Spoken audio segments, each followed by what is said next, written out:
Bashkia e Maliqit ka aplikuar pranë Ministrisë së Kulturës për ta shpallur vallen Gorarçe si trashëgimi kulturore jo materiale. Kjo valle ka qenë dhe vazhdon të jetë më autentike e folklorit shqiptar, për nga bukuria dhe larmia e lëvizjeve të saj virtuoze dhe madhështore njëkohësisht. Kryebashkiaku i Maliqit Gëzim Topçiu thotë se bashkia do të mbështesë edhe krijimin e një arkivi të veshjeve që përfaqësojnë krahinën e Gorës. Ne si institucion e kemi kërkuar Ministrisë së Kulturës që ta shpallë këtë valle në trashëgimin kulturore o materiale.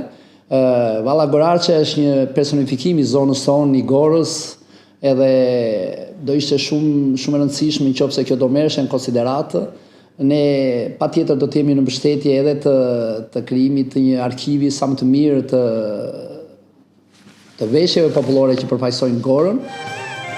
E rëndësishme është edhe përcjellja e kësaj valleje nga brezi në brez. Kjo është kryesorja, se ne mund ta shpallim, apo institucionet mund ta shpallin, po nëse ne nuk e kalojmë brez pas brezi, jo vetëm për ta parë, por edhe për ta kërcyer nga nxënësit e shkollave, apo edhe nga grupet amatore që ne mendojmë që me rehabilitimin e qendrës komunitare kulturore Maliq, një nga elementët do të jetë ajo e valles Gorarçe, po jo vetëm.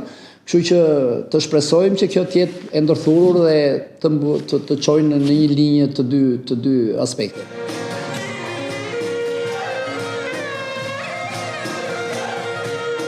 Vallja Gorarçe është një valle burrash. Motivi bazë i kërcimit në hyrje të kësaj valleje është rëshkitja deri në tokë, shoqëruar me mënyrën e lidhjes së interpretuesve, krah për krah dhe mbështetja tek njëri tjetri. Qysh në fillimin e saj na jep të kuptojmë se kemi të bëjmë me një valle burrash trimërore. Megjithatë duhet theksuar gjithashtu se kjo valle ka qenë vallja baze të gjitha dasmave të krahinës së Gorës.